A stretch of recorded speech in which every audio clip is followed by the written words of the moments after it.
morning. Welcome to the Center for Spiritual Living Greater Chico. I'm Reverend Michael Benson, and I have the honor of being here today with you to speak on the assurance policy. I love words. Many of you know that. I love to play with them. I like to massage them. I like to sometimes beat them up. So there's the warning ahead of time. Well, happy Thanksgiving week. We're kicking off to what I call the Big Bird. And there's a lot of festivities going on around this feathered icon of, well, maybe overeating. I have a friend that calls the after-meal pattern the tryptophan coma. Something about the turkey that has this tryptophan chemical or enzyme or whatever that is. Is it an enzyme? Yes. Is it enzyme? Okay, yeah. And so I enjoy it. I can blame that, as much as just being very relaxed and in the moment. When I was a child, Thanksgiving was always a big deal. It's a big deal. Well, the number one big deal was that we were together as a family. That was the number one big deal. The second on the list, big deal, was the food. You see, because there was not the same menu for my family every year. There was not the, oh, we got to have that casserole or that bean or this type of thing. Didn't always have turkey. Sometimes we had ham out of a can, cloves stuck in it. Anybody else? Oh yeah. Same time zone. So I used when I grew up, I used to think, oh gosh, I missed all of the real tradition of Thanksgiving. And then a friend of mine who always had the same perfect, wonderful meal every year. And I got to partake of that a few years. Parents got up at 2, baked the pies, did the rolls, stuffed the turkey, made everything from scratch, and made fresh that day. By 5 o'clock, we ate. And I think they're going to come up at 4, because they were so tired. Well, what happened for my friend was, when the parents no longer did that, she was lost. Because it was her number one, gotta have, was for the food. And I'm not saying the food's, unimportant, because I like to eat, too. But for me, it was a great lesson to return home in my mind and to be grateful. To be grateful for not being locked into it being all about food. All about food. Because we had a very small family growing up. There's 4 of us.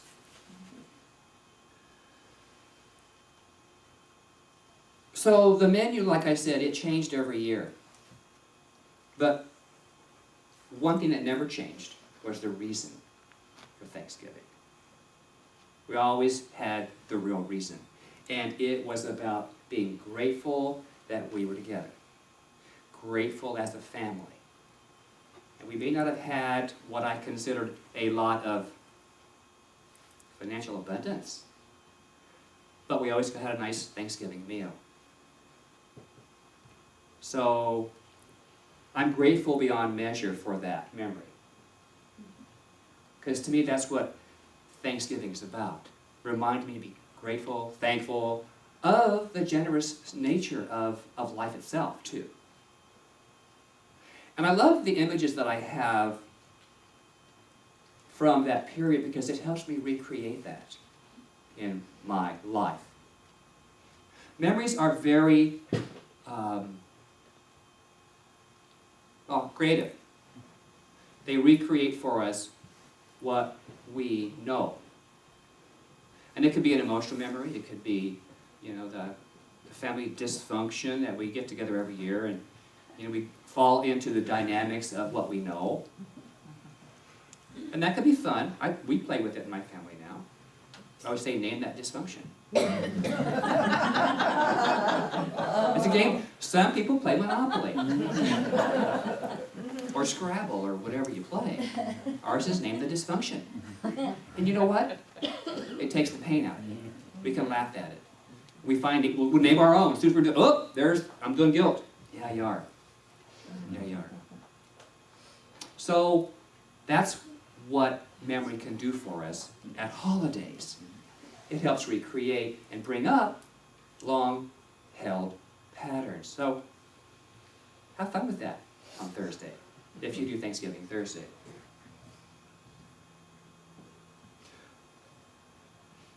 So out of my family, that gratitude, I am so grateful for you, my spiritual family, because you provide me, and we provide each other with this richness of background and flavors. And you add the extra flavor that I require in my life to assist me. And so I thank you for that. Thanksgiving is also a reminder of the abundance of spirit. Have you been downtown Chico this week? Do it. Take a drive-through. Get out, walk. Park your car 3 blocks away, 4 blocks away. Walk around. It's different. It's different now. It's different this year. There's been an intention to recreate downtown. So it's changing. If you haven't been down there, add your love and your recreation to it. I've heard people say, I don't go downtown anymore because it's just, it's all this blah, blah. And I say, well, okay. But as a metaphysician, this is an opportunity for you to help recreate, to bring something loving, something nurturing to the downtown. And that's what I know about Chico this year. So to take that little turkey trot through Chico and just sense the difference this year, and or be the difference this year. So in addition to the abundance of spirit, there's an abundance of more than food at our tables and more than the fullness of our tummies on Thanksgiving. For me, it's this intense sense of gratitude. A sense of wholeness and wellness and a generosity that comes from our inner spirit. How many people of you are feeling more generous this time of the year? I know I am. You know, the ding-a-ding-a-ding bells are out, and people are, you know, we're having holiday things here. And so it's a feeling of abundance and sharing and loving and laughing and eating. And it's a nice reminder, you know, of the generous nature of spirit. Because it's the feeling of love. It is the feeling of love. So how grateful I am for the richness of spirit and what it provides. I look around the room and what Spirit's provided today, each one of us here today, provides something for someone else. It's a look, it's a hug, it's a word. Thank you, Sam.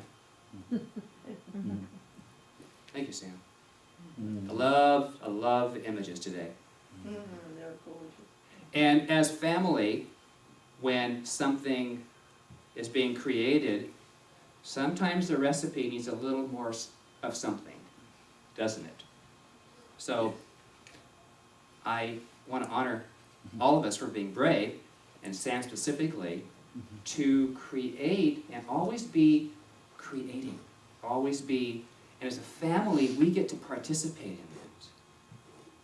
And so there's a glitch. We flex to Minda. Minda knows you can do this. So we're all in our right places.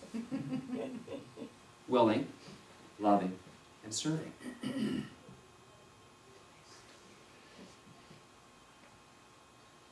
First and foremost, I am a religious scientist in this teaching. I study and I teach science of mind principles. And the principles that we use here are universal. And at the core, at the very core of the principles, all religions are based.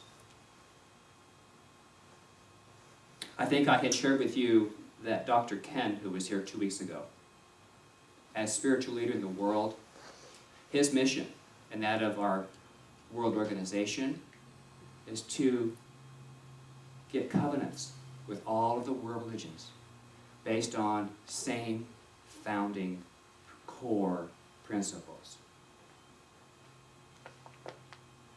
And the United Pentecostal was the first. And you think, oh, really? Yeah, really. But there's love, and there's joy, and there's expression. Common principles. And they can agree on that. So, universally, worldwide, to come to agreement at just the very foundation of spirituality, disregarding any of the ritual, whether it's Thanksgiving dinner or they do something. Those are rituals that remind us of who we are. So we honor the ritual and go to the core. I think we're seeing the world shifting, one covenant at a time. Because the core of everything is love. The core of everything is love. And love, all by itself, is whole and complete.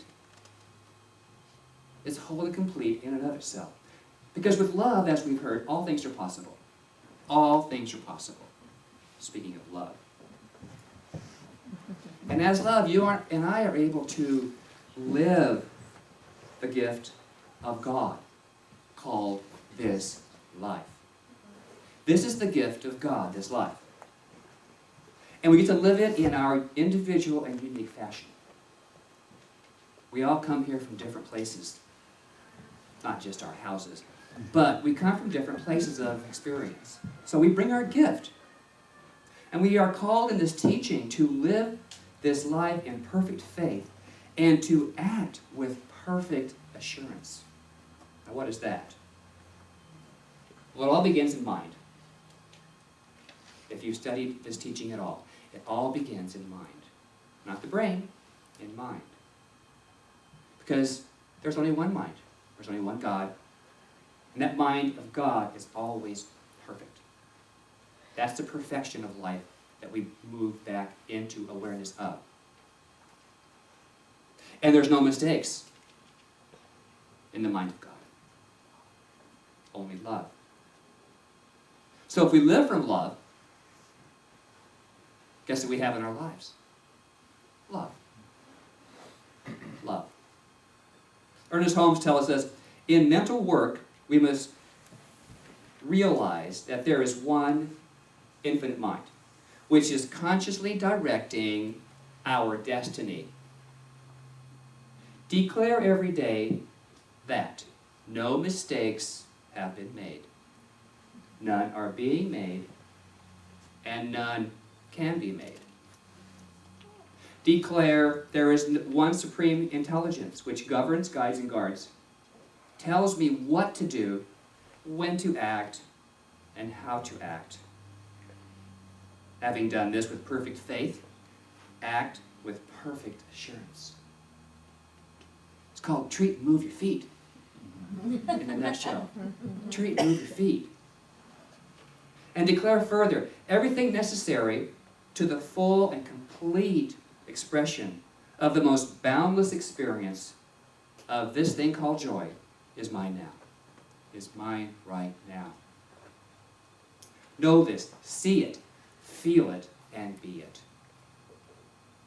And that's the end of the quote. So to live in perfect faith is to be in a conscious state of awareness to what? To ourselves. To ourselves.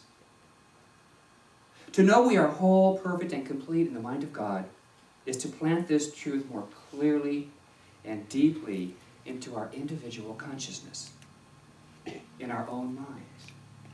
And in perfect action and time, our demonstrations are made. We get in a rush sometimes, don't we? I want it yesterday. It's like ordering something online today. It's faster than the phone used to be, you know. But you click, click, click, click, click, but you still gotta wait for it. Gotta wait for it. They might tell you 3 days, but it could be 6. It could be the next day. I've been surprised, haven't you? That's how Spirit works. That's demonstrations. Today's theme is generosity. I'm so blessed and grateful for God's bountiful nature.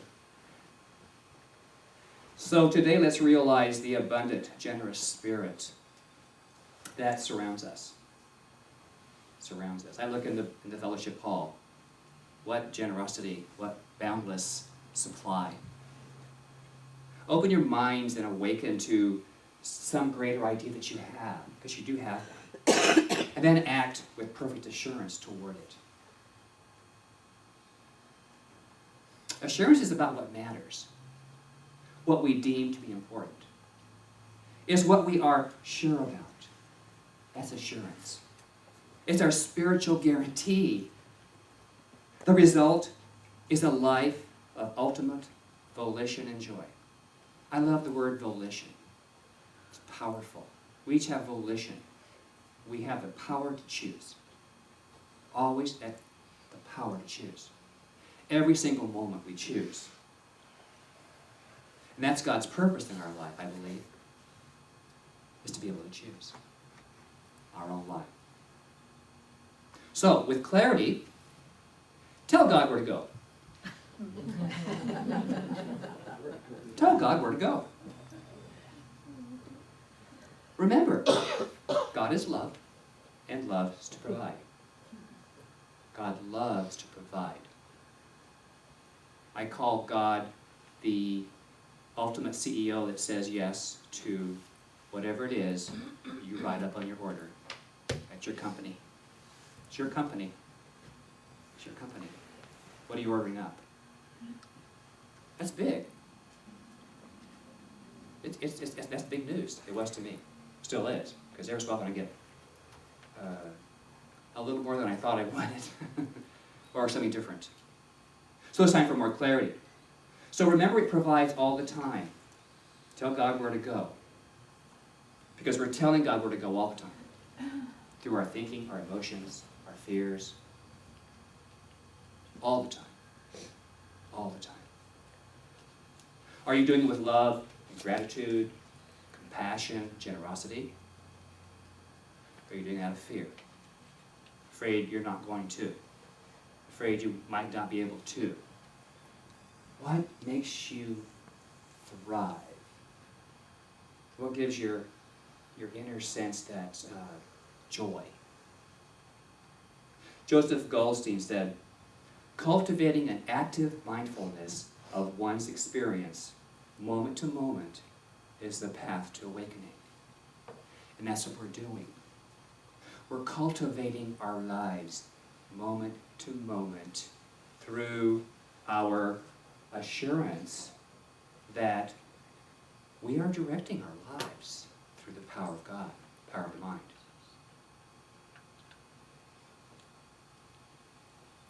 Responsibility for life is a wonderful gift. It's a wonderful gift. So love and blessings to each of you this Thanksgiving week as you mindfully cultivate the verb called God, because God is a verb. And awaken to your unique spiritual magnificence. And when you do, maybe you have, that's not it. There's more. So as you awaken, say, oh, there I am. What's next? There I am. Oh, what's next?